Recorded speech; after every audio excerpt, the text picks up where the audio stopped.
Hey everyone, this is John from EastCoastArmory.com, and I'm here today with a project update video for this 1/6 scale Armortek radio-controlled Russian T34 85 medium tank. Since the last video update, a lot of the vehicle's details have been starting to trickle onto the vehicle's turret and hull, and this would include things like the turret loader's hatch, as well as the extended fuel tanks that are found on the sides of the vehicle. There are a few other small little details and tweaks that have been made to the hull at this time, and we'll be going over all of this information in this video. So stay tuned, because there's going to be a bit of info coming right at you. So picking up where we last left off was with the turret's detailing, and in that video I was mentioning all the new detail components that were added and all the other work that went into that section of the build. Well, fast forward to this video takes us to the loader's hatch. This here is the kit supplied loader's hatch, and just like with all the other detail components that are supplied on this model, they're very basic in their overall shape and feel. The pieces are both made of CNC aluminum. There's only one piece that's missing, which is a pin that secures everything together, but you know, you do get the gist. As for the hatch, like I said before, is a single turning, which is nicely engineered in that regard, in that it's very robust, very strong, and, you know, if you just want to use the kit one, it'll definitely do the job just fine. We have the hinge built in, like I mentioned before, but we also have this little well-sunken area found on the top portion. The inside does have this descending area, so when it gets laid down flat, it actually plugs into the roof. Again, nice feature. However, it is absent any sort of internal detailing, which would be found on this piece. As for the opposite side hinge, there you have it, right here. Nothing really much to mention, outside the fact that's, you know, nice and strong. And again, if you're just going to stick with the out-of-the-box components, it will build into a very sturdy piece.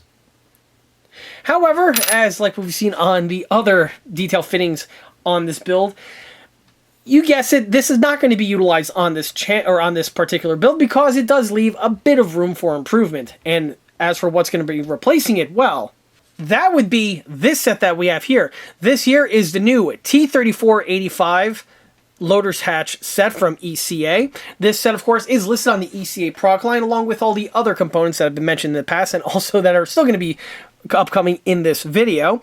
But regardless, here you get to see the detail components. These are all 3D printed, and they have lots of details on them that distinguish it from the original kit supply component. So as for the hatch itself, this is including both external and internal detailing. As for the details themselves, I was actually able to have some excellent reference images of the real component, so all of those details have been transferred over to this example here. So the hatch on the T34 85 is made out of steel plate and also steel stampings, and the trick was to get the look and feel of both of those on this example. So the main hatch itself, the major bulk, would be a steel plate.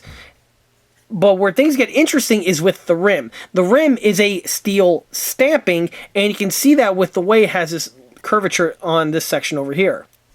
These units then are welded to the plate, and that's why you will see the weld bead details integrally printed on. The details are not just found on this section here, but are also found on the hinge that I'll be getting to momentarily. Back to the lip, the reason why we have the stamped steel section over here has to do with a retention ring that would be secured to the top deck. Go also over that in a moment. But in addition to the ring itself, there are these two little connecting braces that we have right here on each side, and these here are just literally two more stampings that are placed on top of these sections over here and then welded in place. Which again, you can see the detailing in this location.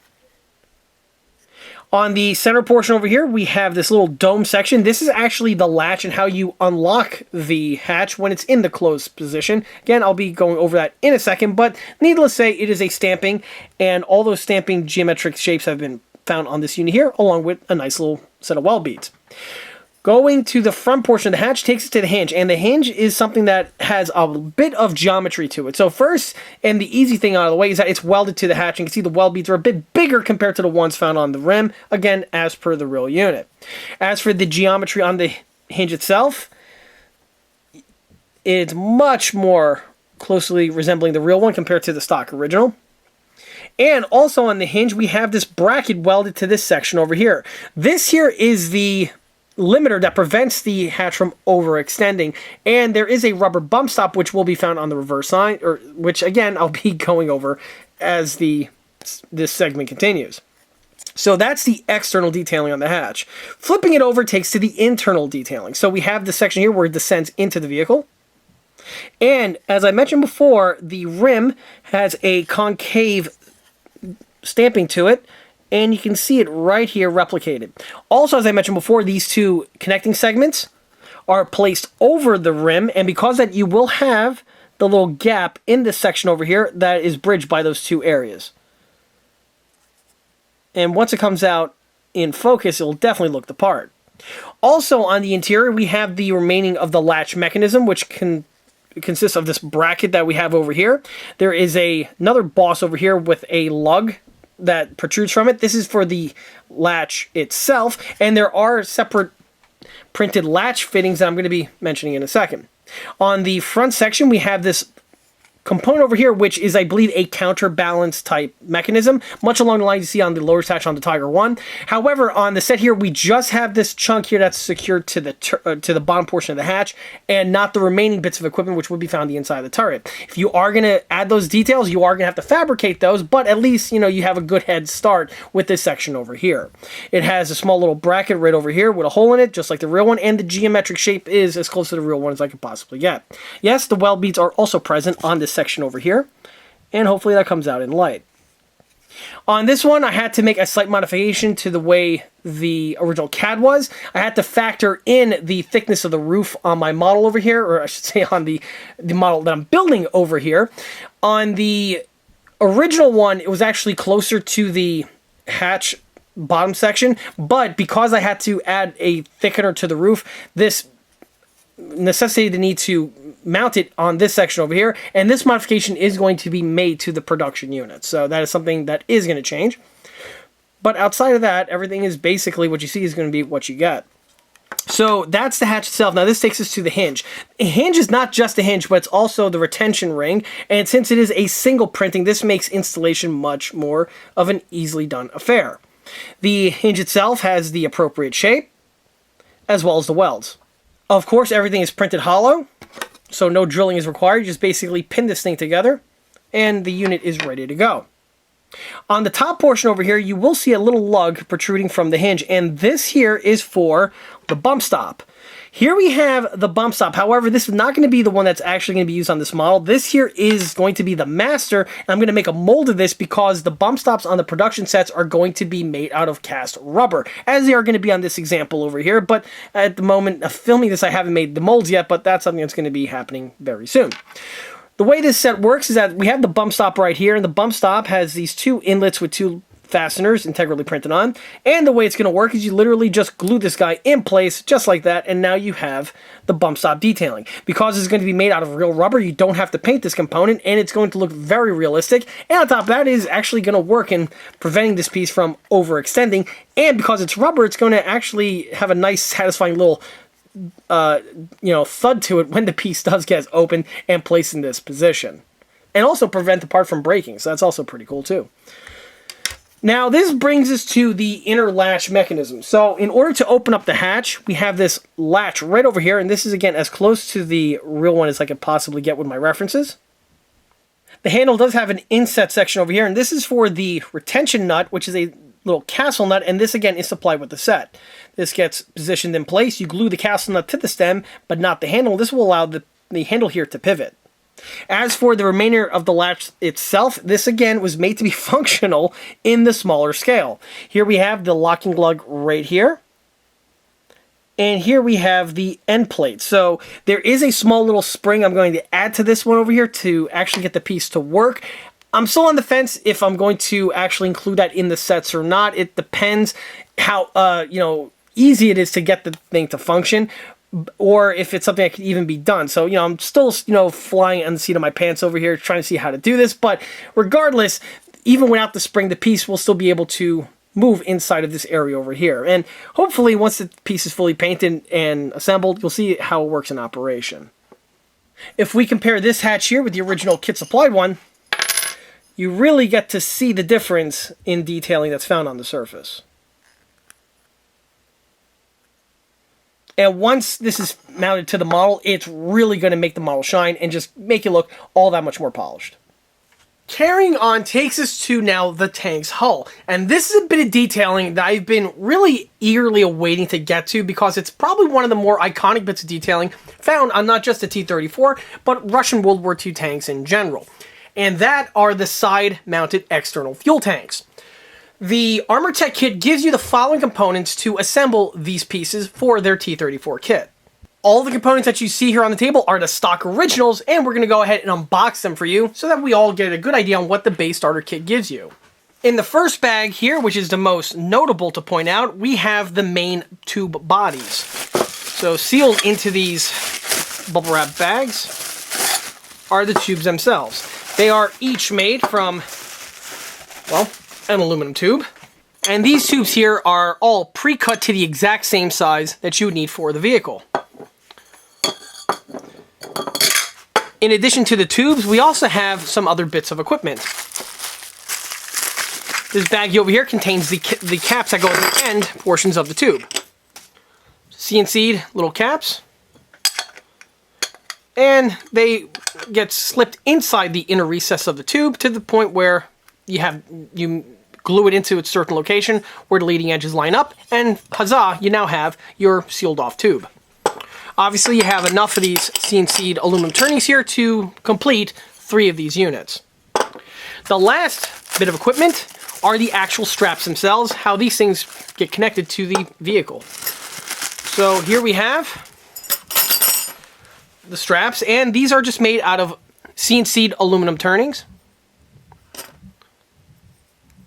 It is a single piece and basically just sleeves over the tube like this. Or I should say, first you would bolt this to the vehicle via these little fasteners. These are tapped, so you actually run the fastener from the inside the vehicle out, secures these in place, and then this guy here basically just gets glued in place, or I'm pretty sure the fastener, if it's long enough, puts a little tension on this, and then it secures in place, much along the lines you see on a rifle scope. So now that you saw what the kit gives you, and as usual, these parts here are basically given to you to give you the look and the feel for the detailing at hand. However, in typical true ECA fashion, I'm not going to be using those. Instead, well, let me clean off the table and let me show you what components are going to be utilized on this build. And here you can see the new replacement parts strewn out here on the table. These components here, just like with the lower hatch, are listed on the ECA T34 catalog page. And just like with the other parts, they are all 3D printings. Only with the fuel tanks here, they are offered in 2 different options. We have here the canless option, but I also have a version that's the complete set, and it actually has the tubes themselves. The reason why I have the 2 different versions is because with the way the set is, you can actually recycle the Armortek main fuel tank tube since, well, it's a tube, and it will do the job perfectly fine. Where the Armortek kit was a little bit soft in the detailing was with all the other accoutrements, namely the end caps as well as the straps. Well, since the tube is to scale and does the job just fine, I might as well just go ahead and just tool up the other accessories that are used to enhance the stock offering. And those are the components that you see here on the table. For the other version, it basically utilized the exact same parts, specifically the straps. These are identical to the one on the other set. The only difference is that the caps, as well as the filler caps, are integrally printed onto the tube itself, but more information on that is discussed on, or I should say more information about that is listed on the actual ECA catalog page. Let's go ahead and bring the camera in closer so you get a better idea on what the detailing on these replacement parts look like. So starting with the straps, here we have the original straps as I mentioned before. Pretty simple, nothing much to it. Well, the real straps found on these T34s, I'm pretty sure the same is true for the KVs and any other vehicles that have these external tanks like this, specifically from this period, are in the following format. Here we have the component in question where we have these brackets that are stamped.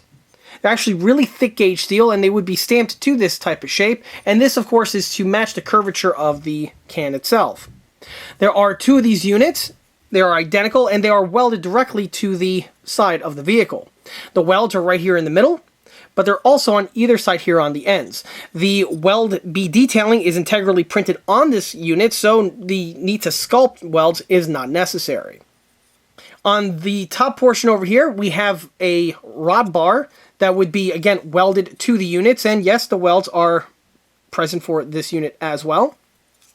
And on the reverse side, we have this piece of square, or I should say angle stock, that's welded to this section. And this is how the strap mounts are organized. As for the angle, not only is it with the correct curvature, because if you ever looked at a piece of angle iron, it's not exactly a straight 90-degree angle. There is a slight little curve to the inside and the outer portion, and those details are transitioned onto the ECA piece. But yes, the weld B detailing is present on these components as well. For the can getting strapped to this section, the way that's done is with these two metal straps that we have here, or on the real one, they would be metal straps. So the way this works is on the vehicle, we would have this triangular type latch that would be welded to this portion here of the bracket. And then the strap is actually pressed over and is spot welded so that it's permanently held in place, but it can still pivot around. On the reverse side, we have which would be a threaded rod on the real unit, and this would be fastened or formed to the strap that we have here. Note the geometry on this component is lifted directly off of a real example I had some very good reference photographs on. So the way the ECA set is designed is you would snip these off of the sprue. This guy here plugs into this section, so it's a really simple install. And then this guy just wraps around the can and plugs into this guy over here, thus sealing and securing everything in place. You're going to be seeing what this looks like momentarily when I actually start the construction.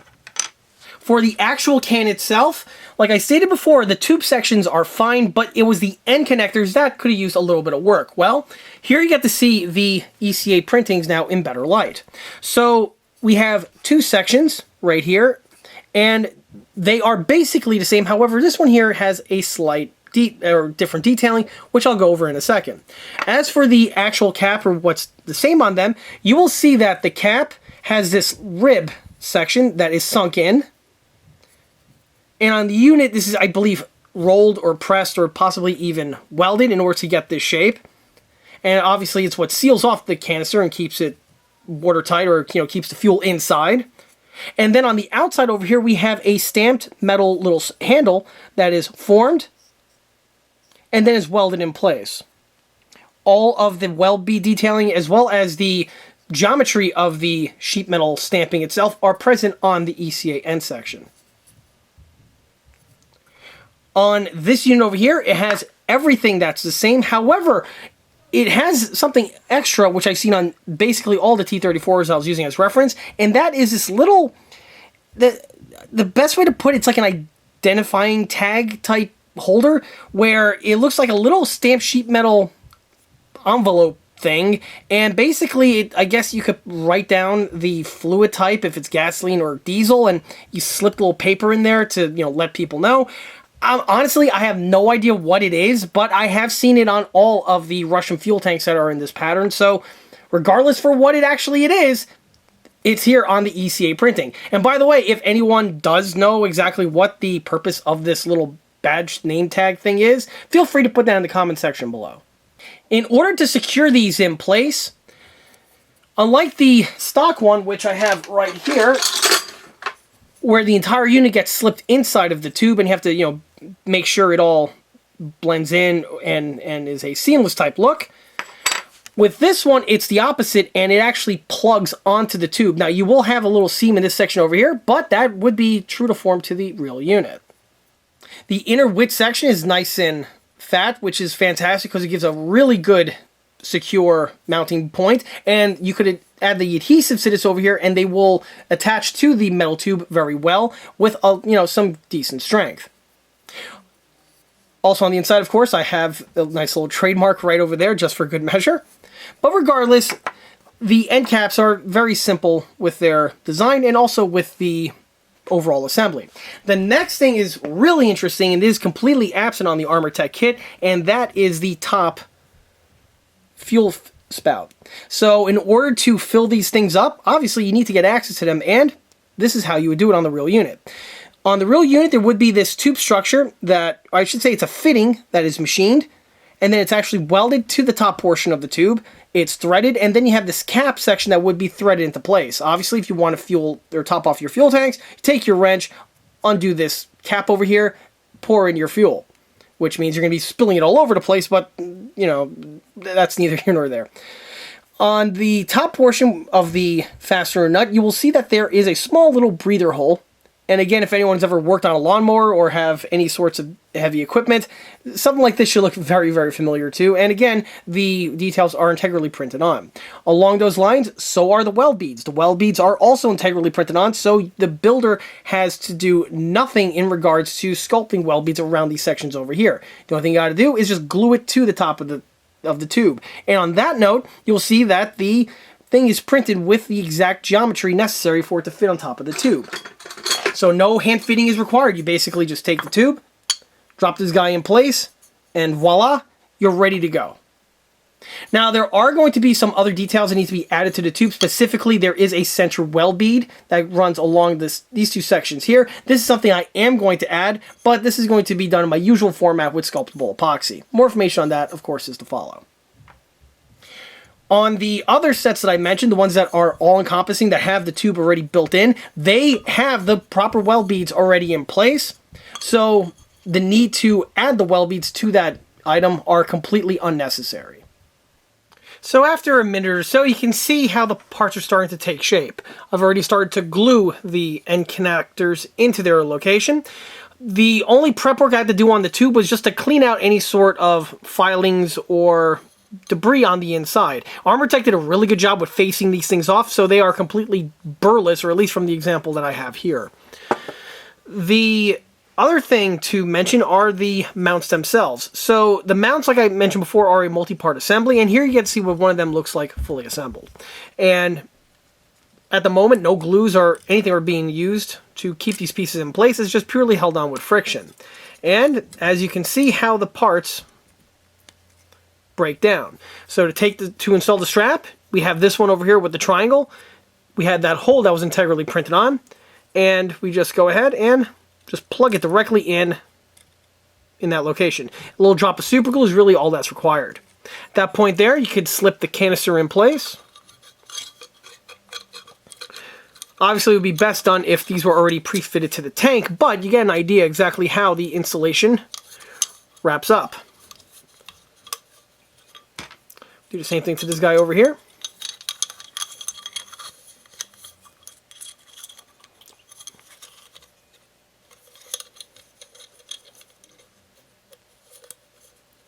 And as you can see, in practically no time, the unit straps in place.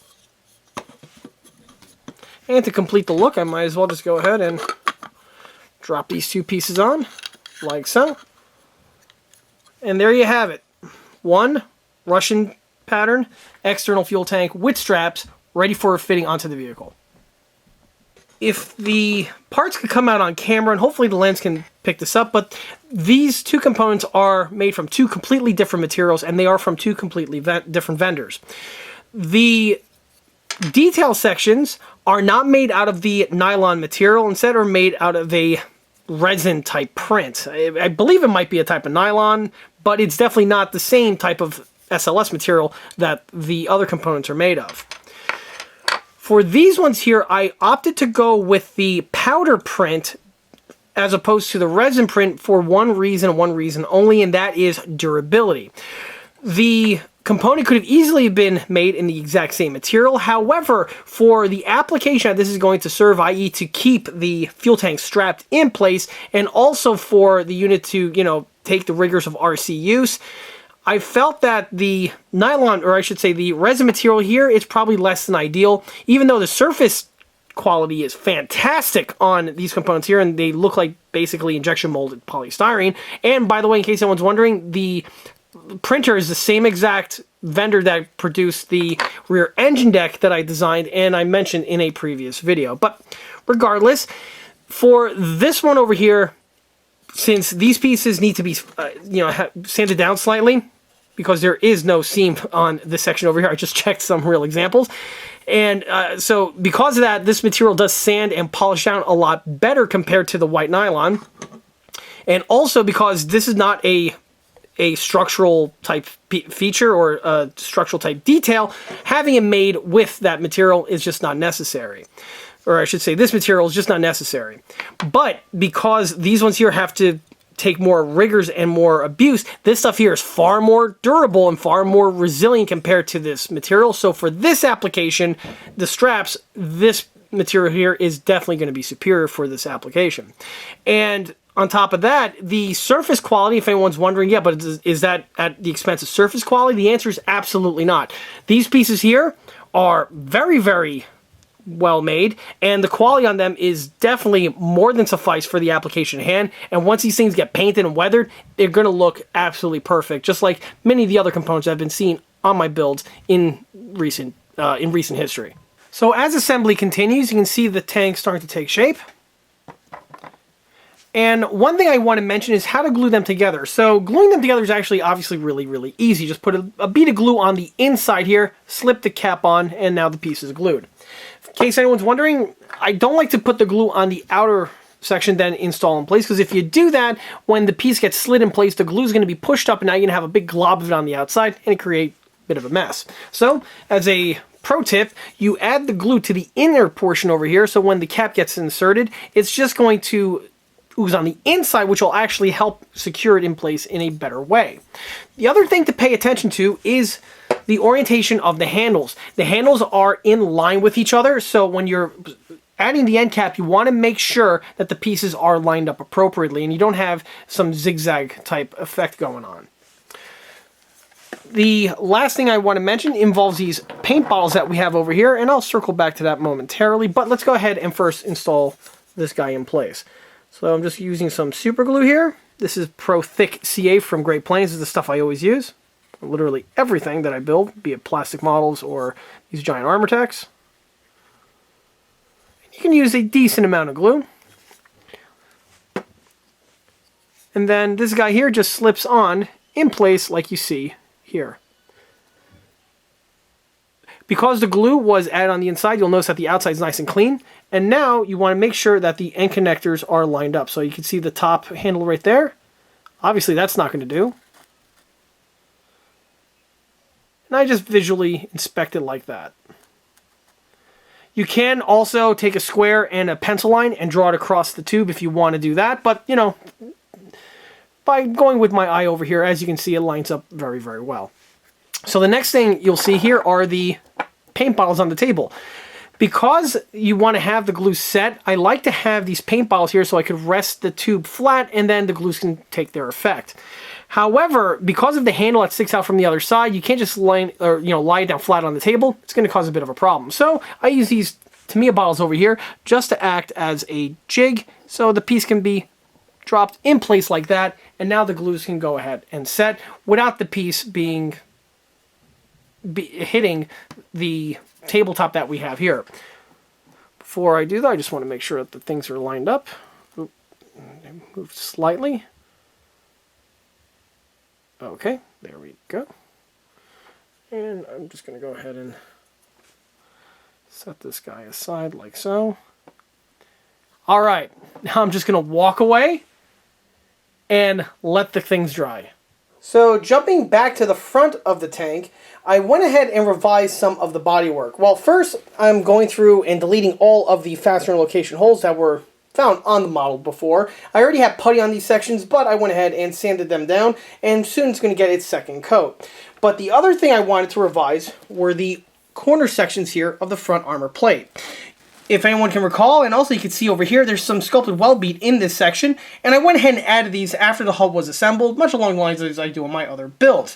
However, I need to revise this because with the way the Armortek kit is, when you line up all the panels, it makes for a nice seamless appearance, which is, well, exactly what you want on most vehicles. Not on a T34. On the T34, the front armor section has a leading edge that protrudes from the front section over here and actually overlaps and sticks above the side armor plates. That's best illustrated here on this Tamiya example. So if I could get it into light, hopefully this comes through, but you can see there's that line that goes on the front glacis plate over here. This is found on the real unit. So in order to add this to the model, I first went ahead and deleted the weld bead that was in this area over here, and I built this section up here with some Plastruct strip. The strip was just glued to the side portion here of the hull, and then was sanded down to match the curvature, or I should say the angles found on the front plate. This was also done to the opposite side, as you can see right here. If I pan the camera to the side, you will see exactly how much the little plate overhangs from the side armor section. Hopefully this comes out in focus, but you could see the overlap right here quite visibly. So from this point onward, now I'm going to go ahead and add the secondary bodywork to this section over here, and that's going to be done with the red putty. After the red putty is sanded down, it should make for a seamless appearance, and once the welds are resculpted in place, it's going to look very realistic, and it'll have a better look, which would be more appropriate again for a T34, or specifically in this case, a T34-85. And after a few moments and a swipe here or there with my finger, you can see what the putty looks like applied to these surfaces over here. In the morning, I'll be back and I'll start the sanding process. I'm not going to use a palm sander for this. This is all going to be taken care of the old-fashioned way with a little bit of elbow grease via some hand sanding. Well, it should definitely make some short work of the red putty, and then everything will be nice and smooth. So here we have the hatch assembled and fitted in place. Currently it's held in place temporarily because I may need to get access here for the cupola, and this is best done without the hatch clunking around the way, potentially getting damaged. So more information on that is to come. But regardless, the unit is installed at this time. The unit is fully functional. As you can see, if I flip it open, you can see that I went ahead and added a little bit of the weathering as well as the base coat to the inside, and you get to see what it looks like fully assembled with that latch mechanism that I was referring to before. The latch is spring bound, as you can see right there, and the way it works, if you're on the inside, you want to open it, you grab this lever over here and you rotate it, and this will actually cam the latch open, and then the piece can, well, open up. On the outside, you can see that mount that I mentioned before, and there's that little tab sticking up, and basically you could just actuate it from the outside of the vehicle, thus allowing you to get access to the inside. Not exactly the most secure of designs, but you know, as it is with most things Russian, it's good enough for the job at hand. At this time here, the only thing it's missing is the rubber bump stop, which would be found in this section. More information on that is, of course, to come. But as you can see, the piece does open up freely, and the installation was pretty straightforward. You can see the ring now secured to the top deck of the vehicle, and you can see just how much extra added detailing and accuracy it gives compared to the kit original that had this piece completely absent. Moving down takes to the fuel cans, and they have been fitted in place. Now the cans themselves are just held in place temporarily at this time. These are going to be painted off the model, and once the model is at the very tail end, they could be then installed in a permanent manner. This of course is done because trying to get access behind this area here with the priming paint is very difficult, if not impossible, and these are one of those details that are just best left at the tail end of the build. Regardless, you really get to see what they look like now assembled to the vehicle, and they really do flesh out the back portion of this vehicle absolutely perfectly, and it's really looking, well, like a T34. As for the cans themselves, since the last scene, you'll see that I added the sculpted weld bead found in this section over here. And you can see that I also went ahead and added on the filler caps. One thing to mention is that, like with everything in this world, or specifically T34, there are more than one different options available. So for instance, on this one over here, you'll see that the filler caps are in the center. However, this one here on the reverse side, I went ahead and fitted to the rear end. This is something that I saw on several real examples of T34-85s, and in case anyone doesn't believe me, I'll go ahead and throw a picture up right now of the units with the filler cap found on the end, and another one found in the center. Also, you get to see what they look like with those cap sections, with the added details that I mentioned before, and they really do flesh these units out very, very nicely. And they complement the original kit supply tube without any sort of issues. Because the units are not glued on yet, I can go ahead and take them off, and you get to see what the racks look like fitted in place. The installation of the racks was really straightforward. Basically, you just got to mark the locations where the studs are, and then just drill them out. The studs do not line up with the kit originals. They were in a slightly different location, but regardless, once everything is fit in place and you take your appropriate measurements, everything does flesh out quite nicely. The one thing that I noticed is that on the two on the leading, or I should say the two most rear tanks over here, you are not going to use all 4 of the pegs. The 3 will be able to be utilized just fine. However, one of them, as it turns out, lines up directly with one of the original mounting fasteners that hold the hull together. So obviously you're not going to be able to drill that out in order to put the peg in place. So on the one on the rear here, you actually need to snip away the mounting peg with just a pair of clean cut snips. And then once the shards are removed with a X-Acto knife, these for a flat surface, and then you could just glue it to the surface. Fortunately, there are plenty of areas of contact between the 3 other mounting pegs, as well as also the center portions here of the rings themselves. They will be able to be glued to the model, and once fitted in place, it holds it on in a very strong manner. So much so that the extra, or I should say the loss of the one mounting peg here is not necessary, or is it going to be something that's going to be noticeable once the unit is fully assembled and is driving around. In addition to the fuel cans, you can also see that I've been looking at messing around with the rear blower cover that we have right over here. This was the last bit of detailing in order to finalize the rear portion of the engine deck on this vehicle, and now with the piece just temporarily placed in this location, you can see that it really does have the correct look of a T34. This is one thing that I mentioned that I saw in some of my comments in my earlier videos before the engine decks were added in place. They were claiming that something was weird with the hull, looked off. Well, that was again because you were missing this area over here, and you can see with these chunks added, it really does make the back fill in and look more appropriate for this pattern of vehicle. But regardless, this is the kit original component. We'll be going over more about this in a upcoming video. Needless to say, this one is actually not going to be used on this model. It doesn't work, or I should say it doesn't really match well with the ECA replacement rear engine deck, but again, more information on that is to come. But as a spoiler alert, yes, I am going to be making a new one out of 3D print, but you're just going to have to wait for that. This is something that's going to be discussed, not the next video, but maybe the next video or two that come afterwards. Needless to say, you definitely want to stay tuned for that.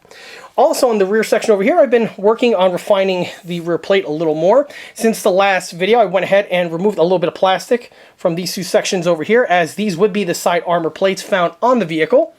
And if anyone's wondering, well, why did you go ahead and add this plate to begin with? Well, I go over that information in the other video, but needless to say, or I should say, in addition to what I mentioned before, the plates on the Armortek are a bit too thick, I found, specifically in comparison to a real T34.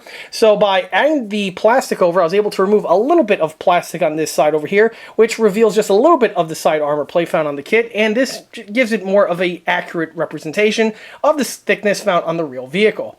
Same is also true for the sections over here. Also, keep in mind this entire section actually is a giant hinge, or it's a giant door on the real vehicle, and this whole thing can hinge open in order to get access to the transmission and the engine. But again, more information on that is to come. I am working on finalizing the details for the section over here, and of course more information on that is to come. Jumping back to the front takes to the area that I referenced before. The sanding has been concluded. However, this guy here needed an extra coat, so this is currently going through its bodywork phase. However, you can really start seeing how everything is coming into shape. Once the welds are added and after this thing gets primed and it's one color, it's really going to look awesome and definitely have that proper look that a T34 would have.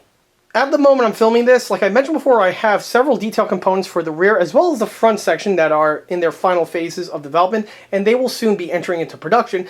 But the other most noteworthy thing is the cupola. I am currently working on a commander's cupola for this vehicle, and you can see some thumbnails of it pop up on screen now. The thumbnails are just rough early samples of this unit, and of course by the time the video comes where I'm talking about this unit, is going to be far more developed and fleshed out compared to the way you see it in the thumbnails. But regardless, it is shaping up pretty nicely. But of course, more information on that is to come.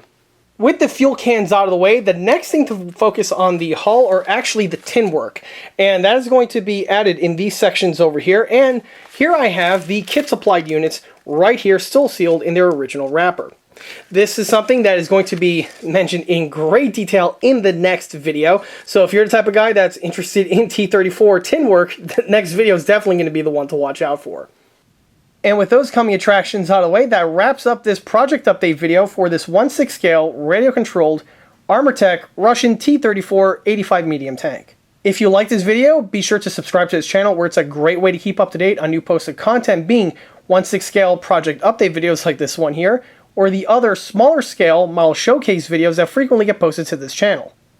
Another way to keep in loop of new posted content is by liking us on Facebook. There, I have more photographs of this particular build that have been posted since the project start, as well as photographs of the other larger and smaller scale builds that have been seen on this channel in the past. Furthermore, don't forget to swing by eastcoastarmory.com for more 1/6 and 1/16 scale builds and detailed components. Thanks again. I'll be seeing you all again on the next one. Till then.